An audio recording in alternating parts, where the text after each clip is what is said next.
I think there are a lot of people who watch these talks who've never actually sat in this class, and who may not even know that this class is an unusual meditation in that it's an eyes open meditation. Whereas most meditations, of course, are eyes closed or eyes half open or staring at a candle. And here we just look at each other. And I knew when I first met Rudy, and he taught me this practice, that it was unique and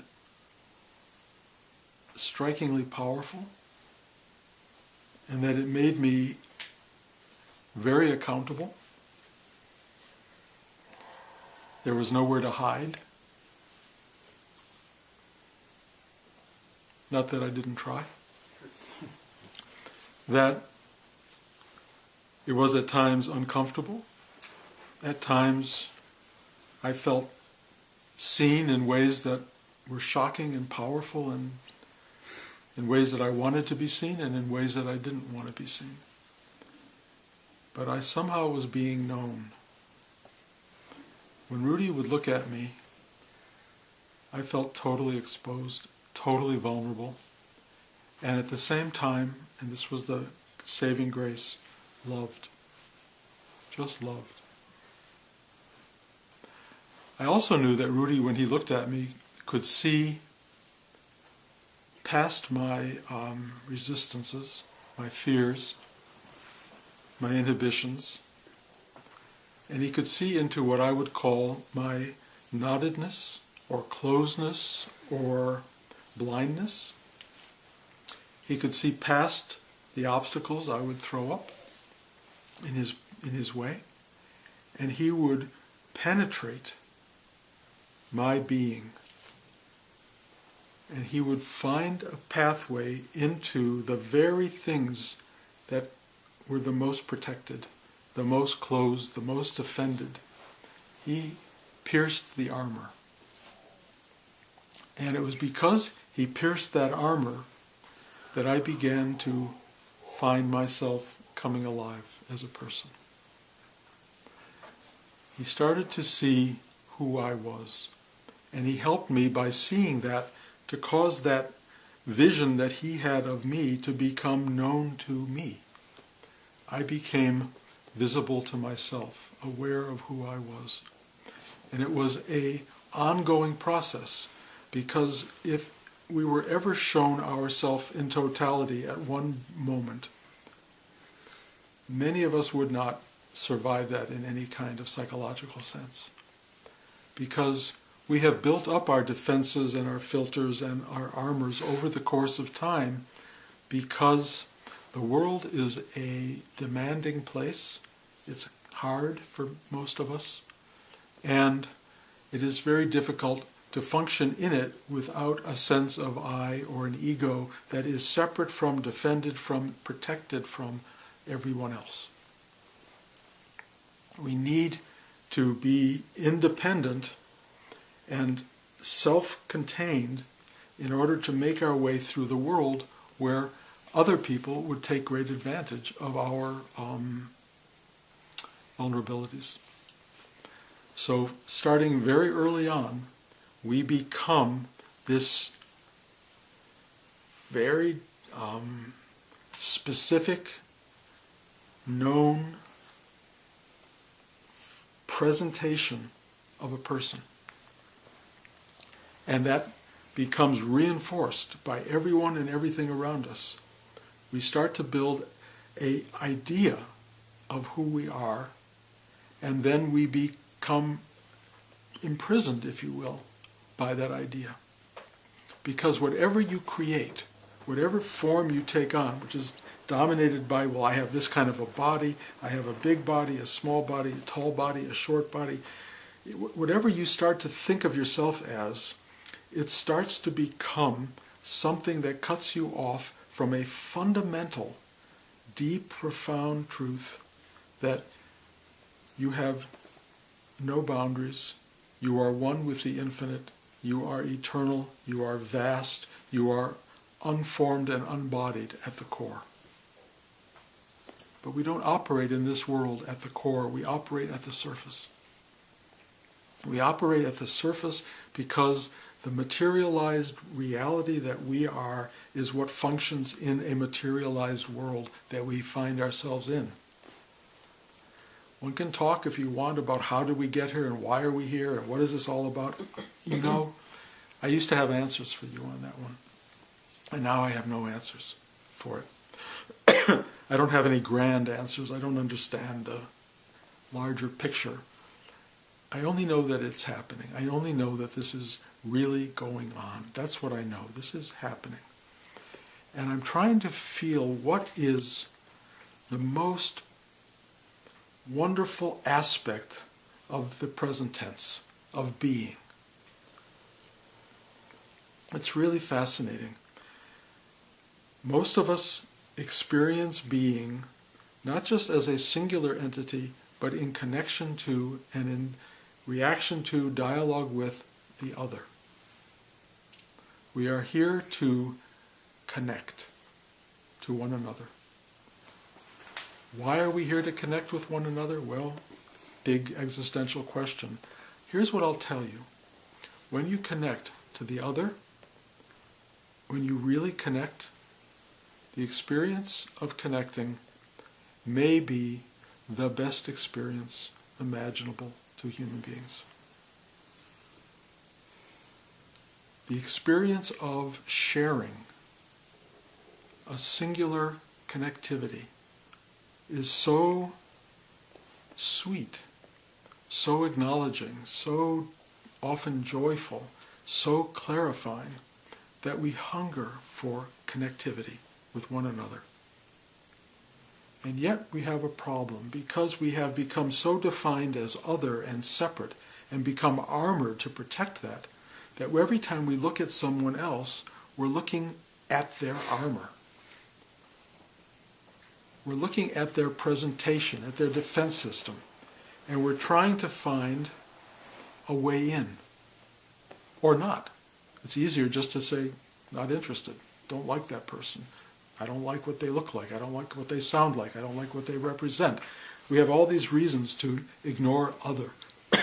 But interestingly enough, we're all born into family, which is connection immediately, ideally, with a series of others. A parent or two parents, ideally. Maybe grandparents, maybe siblings, maybe cousins and aunts and uncles and this extended family of otherness. And they are all part of our interaction on a daily basis. Then we end up in school with lots of others that we don't even have familial connection to. And we are measuring ourselves accordingly, and we are trying to find connection because the first thing we recognize when we smile at our mother, and she smiles at us if we're lucky enough to have that connection, which I think most do, there's a sense of, safety. Safety, protection, comfort, knowing I belong, I am. All of these feelings happen when you connect with your mother or your father or somebody significant. They call it significant other. A significant other is someone whose defenses are somehow broken down enough to actually touch you inside, maybe even just physically. The experience of being held is an amazing connection. It's amazing, and we hunger for it. We hunger for touch. We hunger for experience of seeing one another without being cut off and defended or looking away, to look at each other. It's so interesting. It really starts out, touch really starts out with this. This. Can you get that? When you touch your fingers together, you are touching yourself, or a manifestation physically of yourself. And if you're quiet enough inside and you do it, it goes,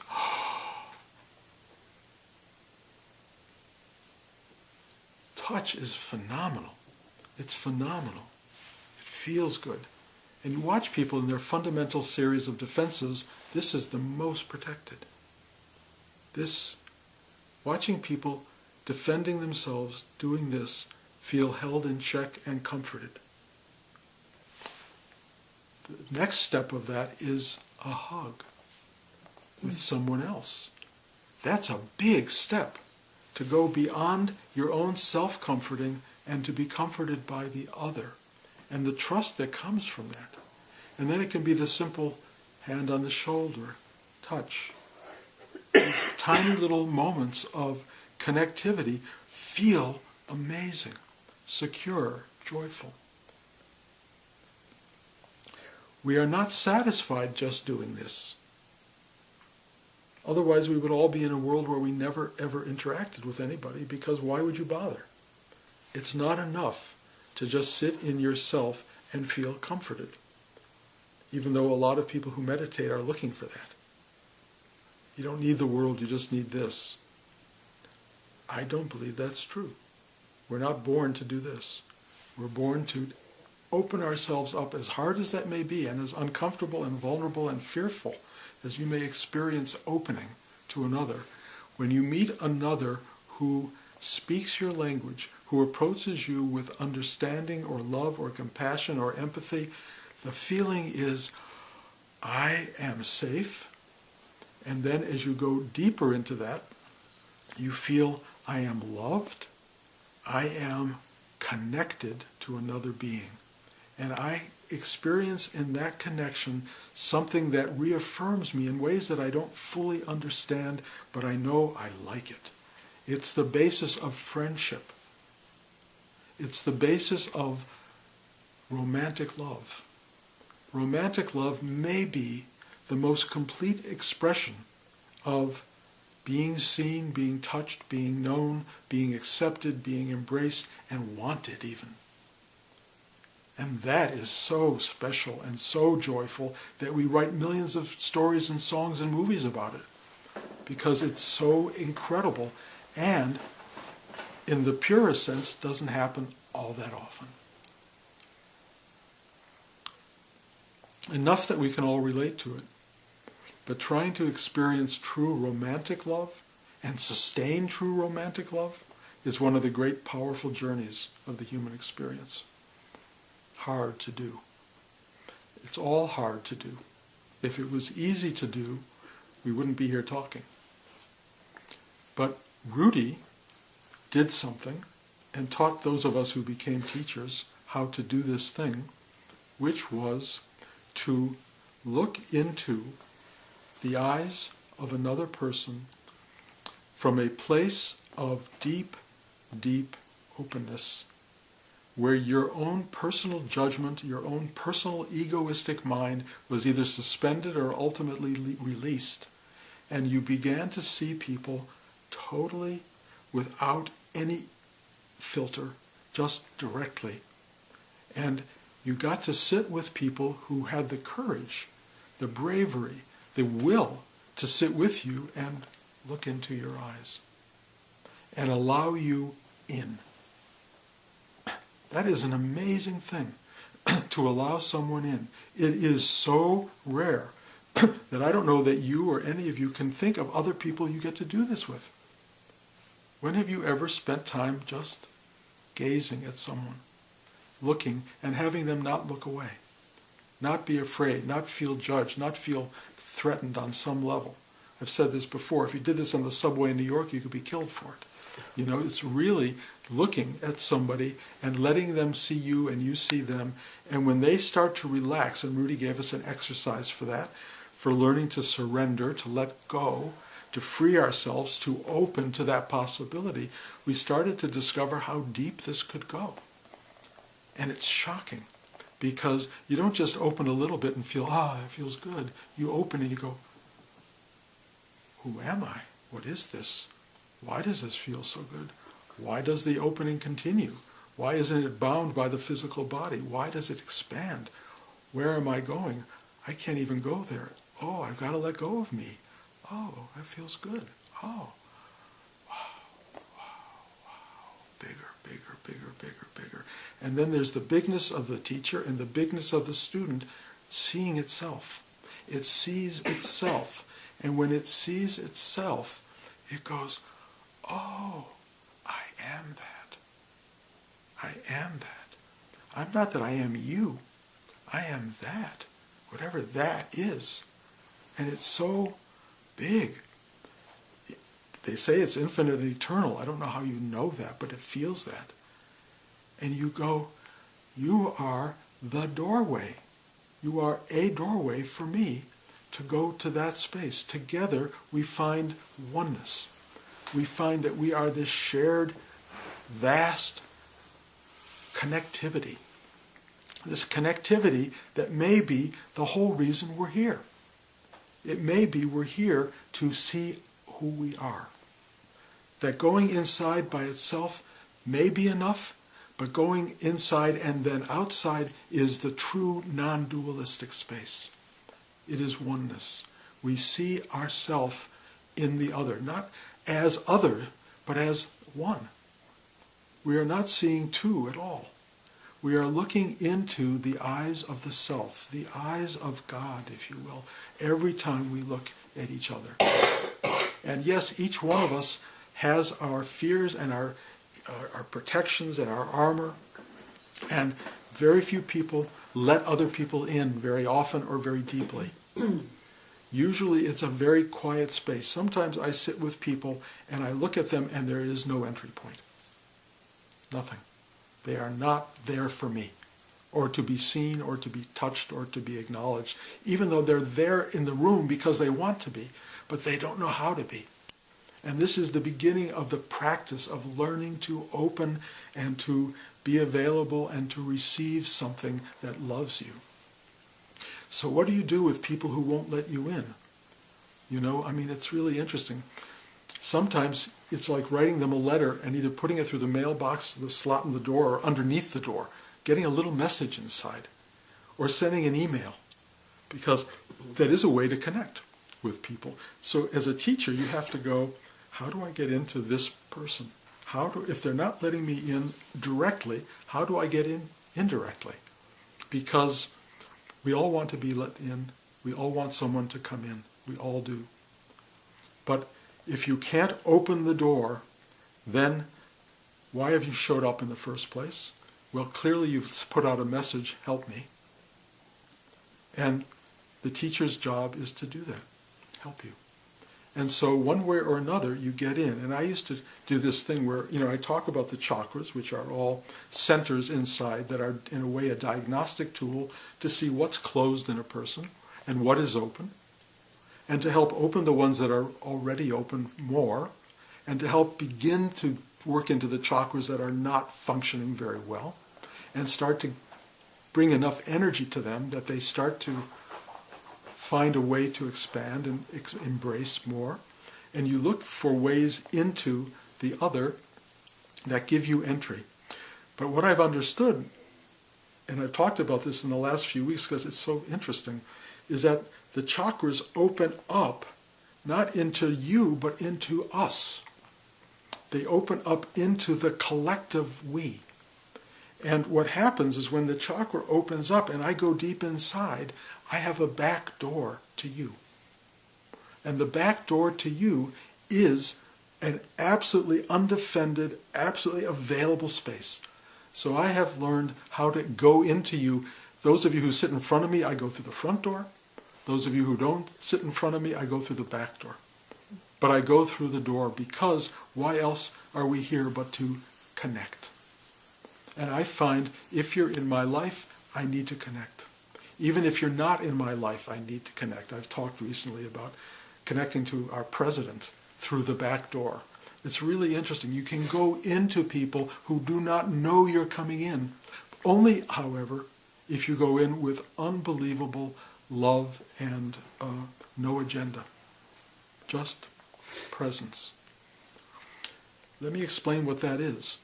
It's prayer. Entering a person through the back door is prayer. It's bringing them a new level of connectivity, even though they don't know yet they're connected.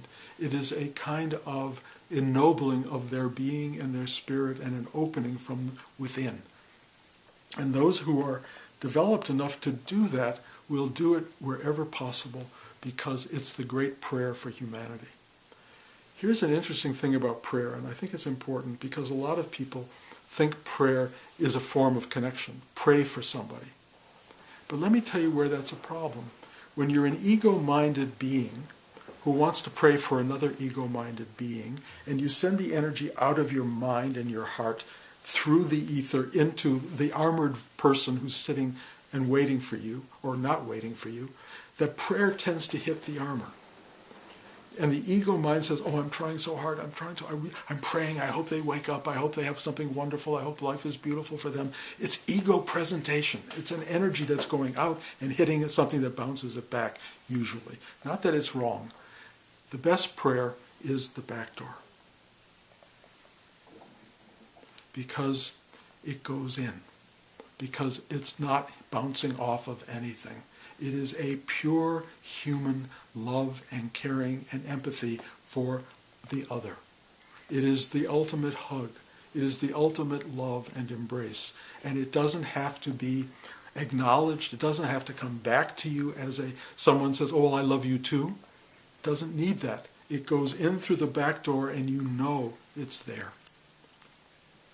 The incredible thing about this class is that we actually enter through the front door, and everyone who sits here does their best to open, to get past their armor, to ask for help to surrender, to let go of the resistance and the fear and the drama and all of the old story that keeps them shut and all the old fears that keeps them protected, to let the guard drop. And then this thing happens. There is a real entry, and you feel it. You feel it, and if you don't feel it, you won't come back. But if you come back, it's because you went, oh, I have been touched. I have been touched. I have been comforted. I have been loved.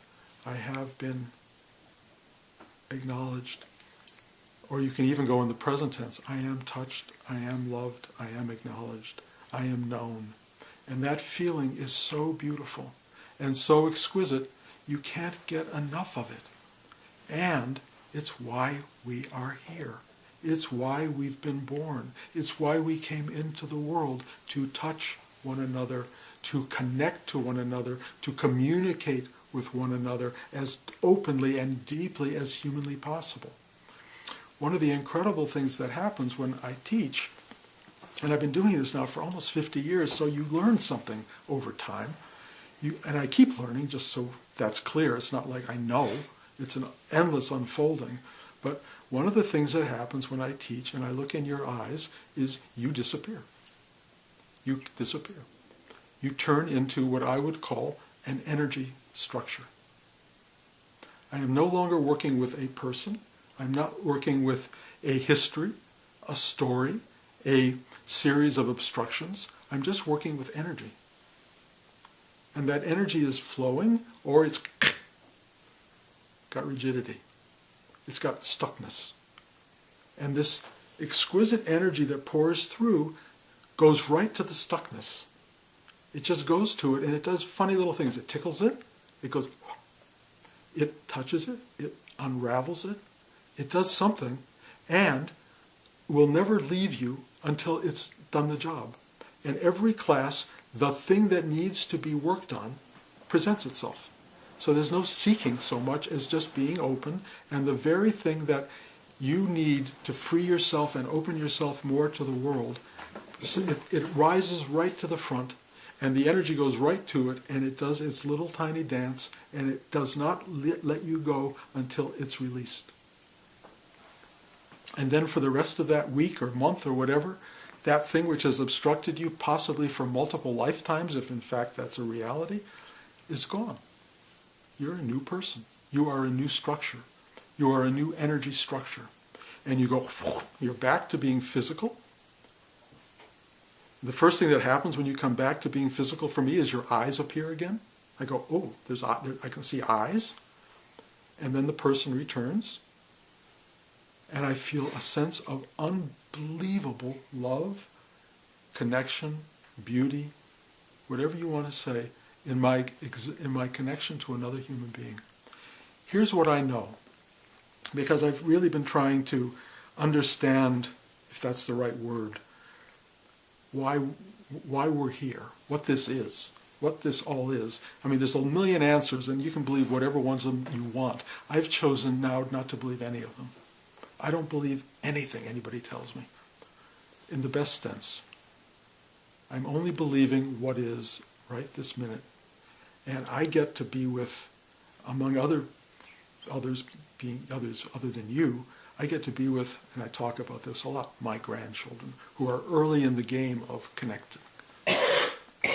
And I get to touch, feel, look, explore, experience undefended beings who are gentle and loving and kind and real and frightened and all the things that we become, they're already starting to be. And I get to look at them, but what comes back and what I feel is the entire reason I'm alive. Everything they offer me is why I am here. You guys give me the same thing, but they do it on a level that I have not known before.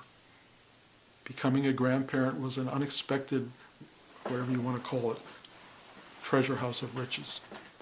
I sit with them and I go, there's no other reason than that.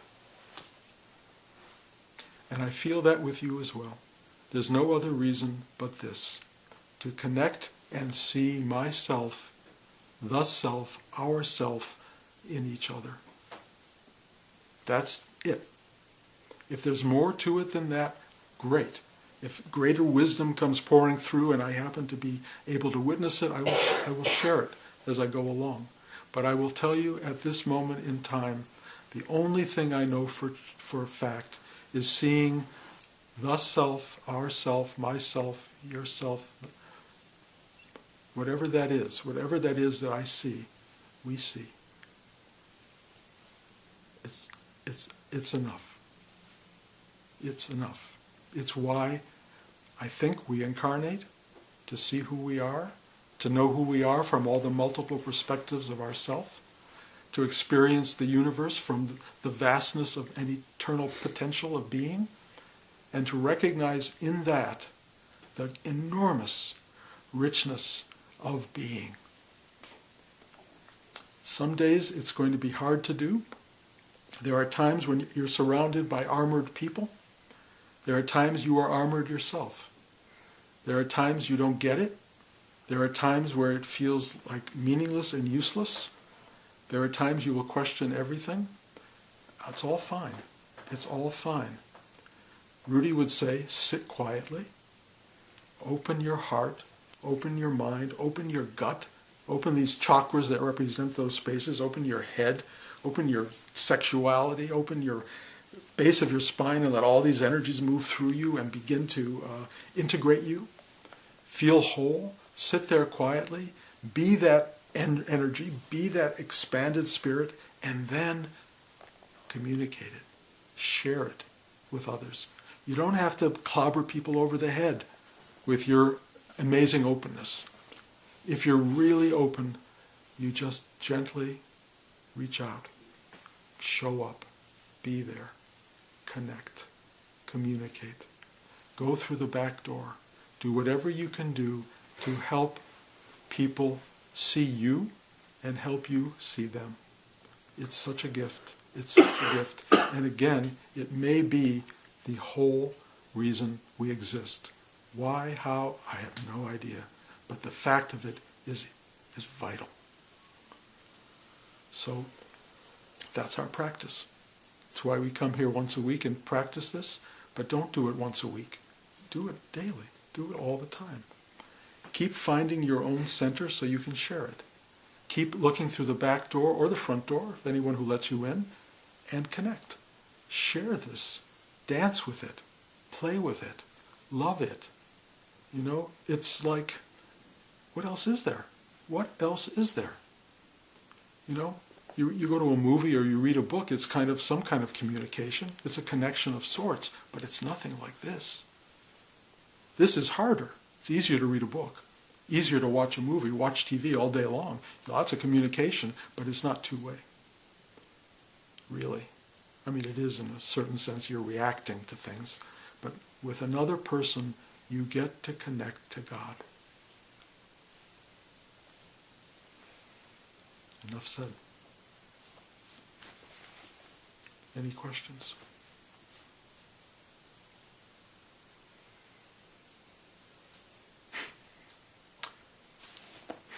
You're on.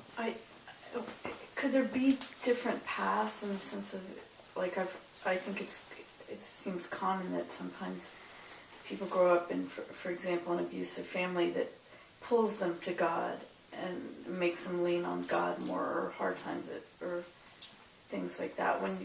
Because it seems like ideally it would be a connection like this. Well, I mean, how many people reach for a connection like this? Very few. So it has to be. It has to work other ways. It has to. But how does it work other ways? You know, people find it in so many different sort of constructs. The problem is life is transitory. It is unknowable on some level. It is full of uncertainty. It has so many issues, trust issues, you know, things that come up all the time. So how do you find a place that will reward every effort of, or almost every effort, let's say, of connectivity? That's what's hard. You can trust somebody who betrays you. This happens to people all the time. You open to somebody who suddenly changes or looks different or looks at you differently or who wants something, because all of our filters make it a little bit like we're not seeing a constant in people. But when you really let go and really open to this deep space, there is something about it that has what I would call constancy. The only thing that would make it inconstant, is that the right word, or unconstant? The only thing would be ego-mindedness coming back. But the great thing about deep opening is that the filters that create ego start to fall away. And what happens is there's just seeing with nobody there to see. Clearly you have a body still, and remnants of a mind and a person and all that stuff, and you're still incorporated, literally. But you're not doing it with agenda, with I want for me, and therefore whatever I want for me is going to be at the expense of you or enlisting you into my journey. All that goes away. And there's just this really caring, empathetic, to use the Dalai Lama's words, compassionate center. And it just goes out there and embraces, because it loves you.